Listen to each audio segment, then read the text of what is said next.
Del Evangelio según San Mateo.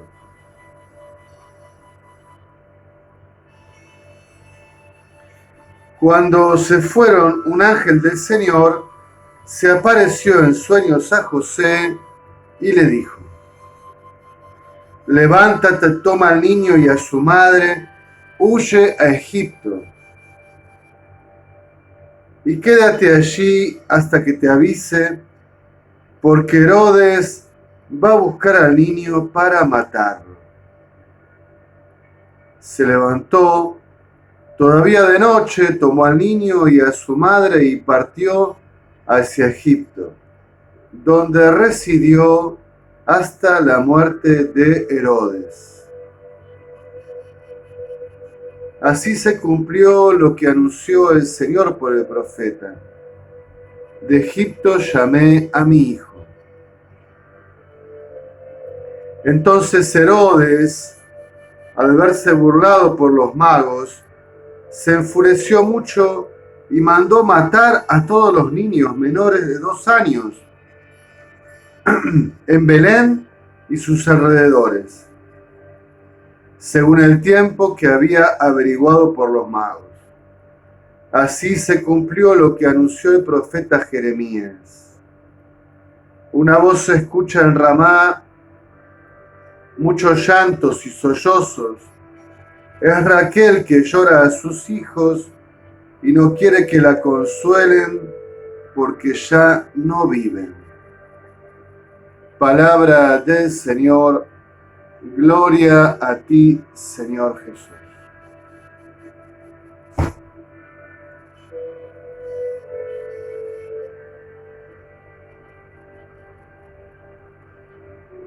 Fiesta de los santos inocentes mártires.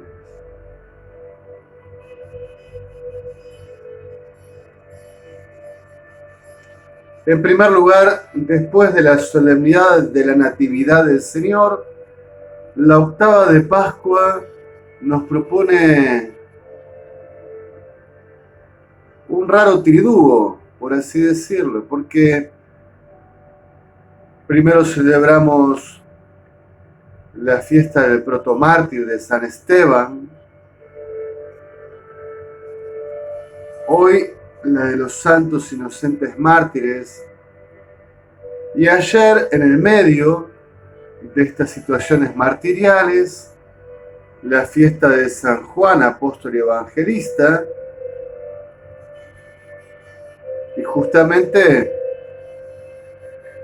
leíamos el Evangelio de la resurrección, de la tumba vacía, casi un contexto pascual en torno a la Navidad.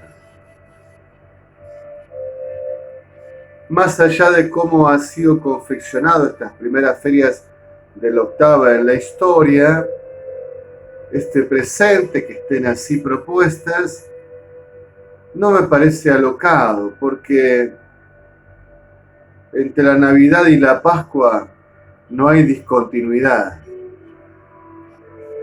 Quizás nosotros, en el pesebre armado románticamente, con luces, todo es ternura, todo es belleza, es bondad, nos cuesta percibir que es marginalidad, es rechazo.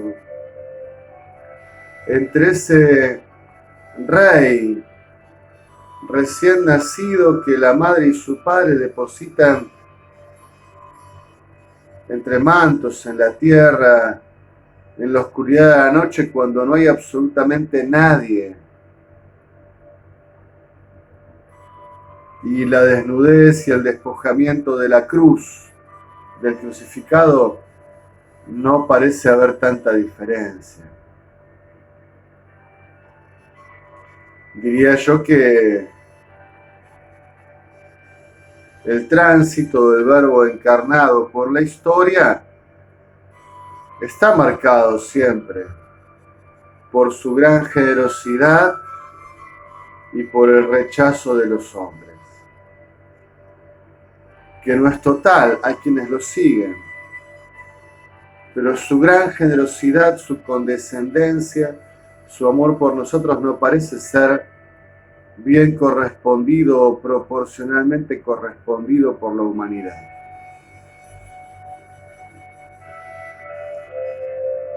En esta fiesta de los santos inocentes mártires, el diablo, el demonio, Satanás, se levanta con toda su furia contra el rey que nace.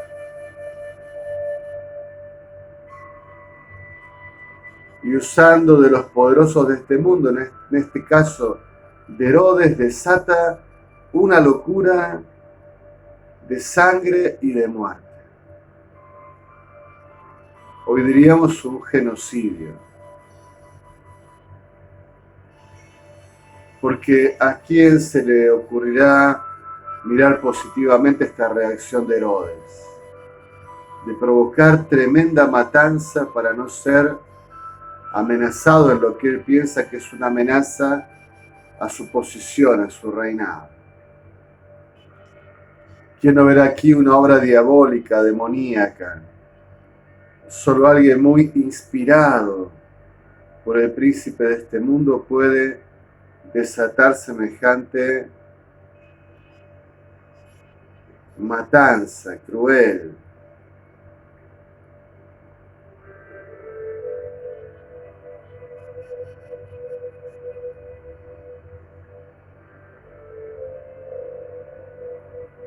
Y el reino de Dios sufre violencia, decía Jesús. Siempre el mal, enfurecido, intenta atentar contra Jesucristo y contra los suyos. A lo largo de toda la historia de los hombres y de la historia de la Iglesia, en medio del camino de la humanidad.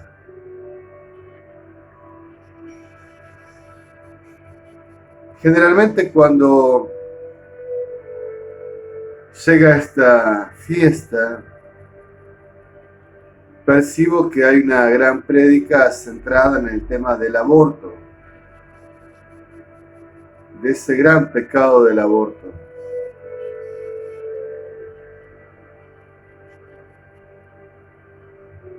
Que sin embargo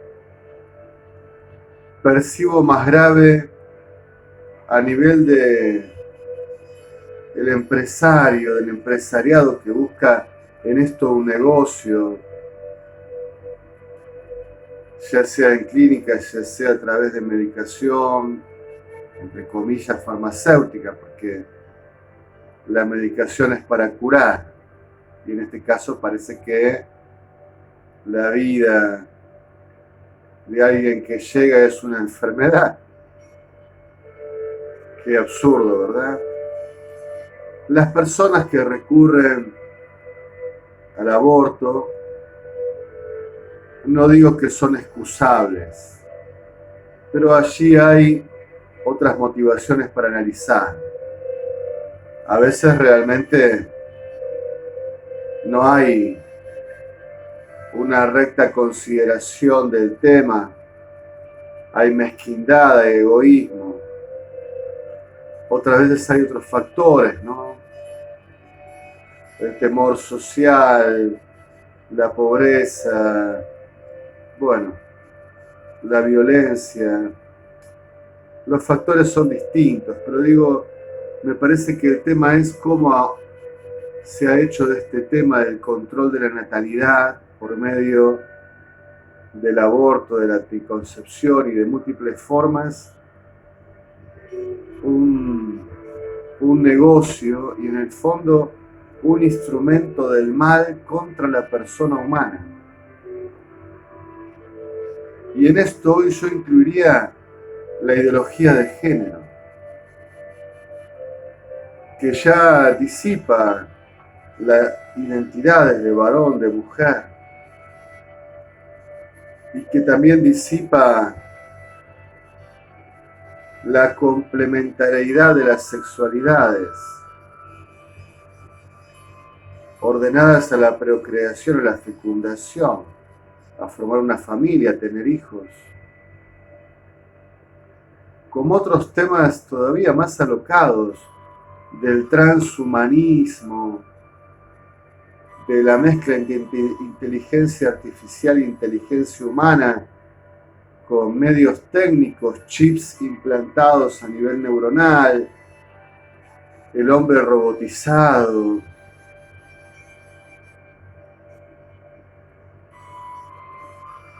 En fin, creo que hoy en día también hay tremendos genocidios, matanzas y terrible violencia contra la persona humana, degradación de la persona. Un intento de controlar el crecimiento de la población mundial con métodos que no son éticos, no son morales y que atentan contra la vida, que atentan contra la persona, creada a imagen y semejanza de Dios.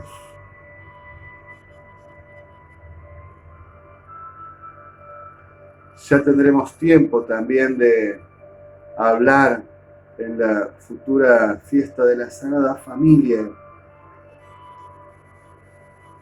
cómo se atenta contra todo lo bueno y lo valioso. Por ejemplo, el matrimonio y la familia. En este día, en muchos países, se hacen bromas y se dice que la inocencia te valga.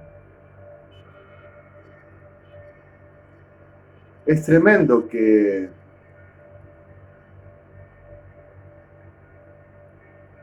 pensemos que la inocencia es un disvalor. ¿Cuál es el valor? Vivir siempre sospechando, compitiendo, mirando a los demás como rivales, como amenazas. Ser inocente, ser puro, ser bueno. Tener una mirada confiada, bien intencionada. Es una tontería para mucha gente en este mundo. Y entonces, ¿quién será el héroe? ¿El avaro? ¿El estratega frío que solo piensa en su propia conveniencia? ¿El de corazón cerrado?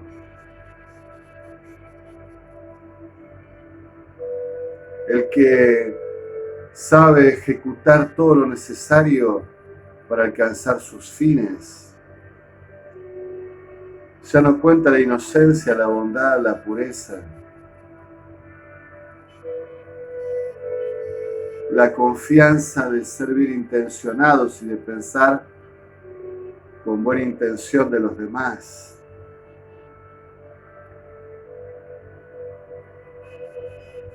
En este día de los santos inocentes mártires, comprendemos que vivimos en un mundo árido, desértico, inhospitalario.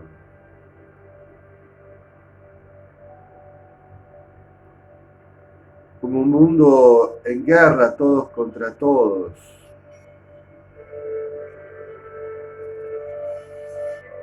Un mundo en el cual todo lo que es bueno y santo,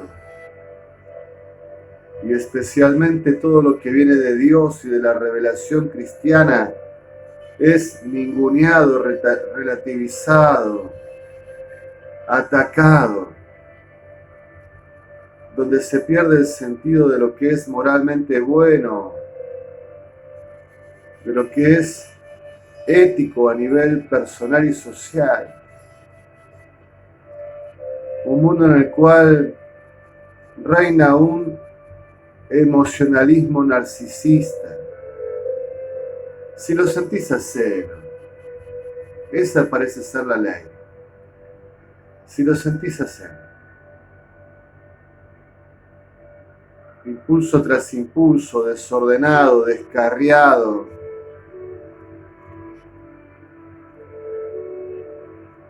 el hombre, el varón y la mujer en nuestro tiempo parecen no conocer lo bueno, lo inocente, y no aspirar a lo que viene de Dios. Y en este sentido diría que es un mundo donde los cristianos que queramos ser fieles al Evangelio de Jesucristo, tenemos que incluirnos en la categoría de los santos inocentes mártires. Quizás no suframos el martirio cruento, el martirio rojo de la sangre, pero seguramente el otro sí, el martirio blanco, en el sentido de ser desclasados, segregados, tratados como tontos, como locos, excluidos, cancelados. Los cristianos fieles a Jesucristo.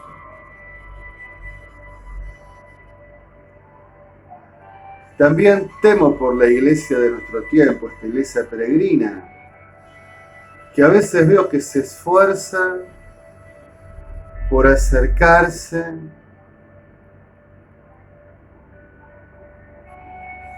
a personas que no viven el proyecto de Dios, que viven según otra mentalidad, la mentalidad del mundo. Y la iglesia hace a veces tremendos esfuerzos por acercarse, y temo es el peligro que sin pedirles la conversión, sin invitarlos a la inocencia, a la pureza, a la santidad de vida, en una negociación donde se traiciona, donde de alguna forma defecciona del Evangelio de la gracia. Y también le da la espalda a tantos hermanos y hermanas, discípulos fieles, que dejan toda su vida en el Evangelio, en vivirlo con fidelidad, con perseverancia.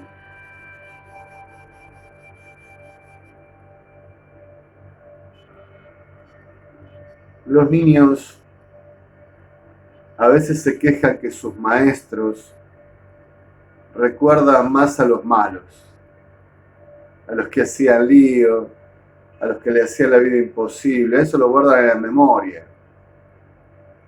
Pero los que hacían las cosas bien, a los que estudiaban, a los que tenían una buena disciplina, eso los recuerdan menos.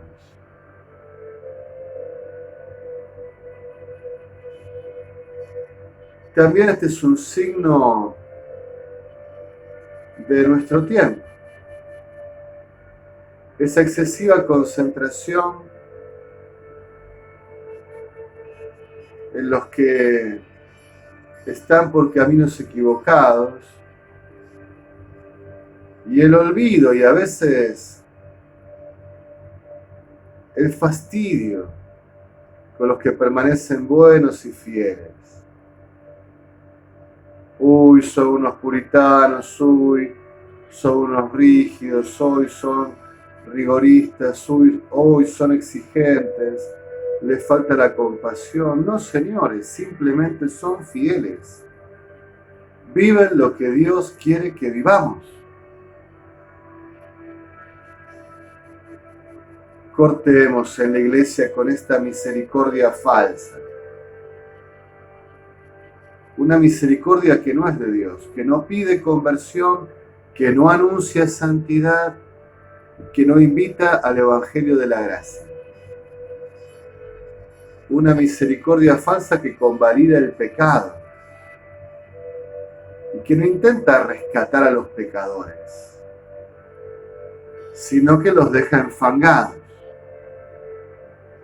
y falsamente pretende bendecir lo que Dios no puede bendecir, excepto intentando rescatar, redimir.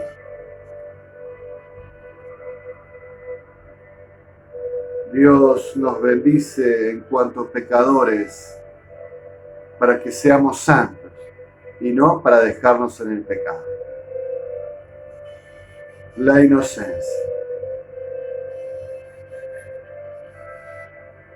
Quizás en este mundo, y lamentablemente en algunas mentalidades de la iglesia que peregrinan la historia hoy,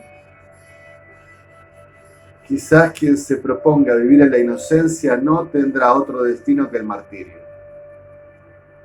En alabanza y gloria de la Santísima Trinidad.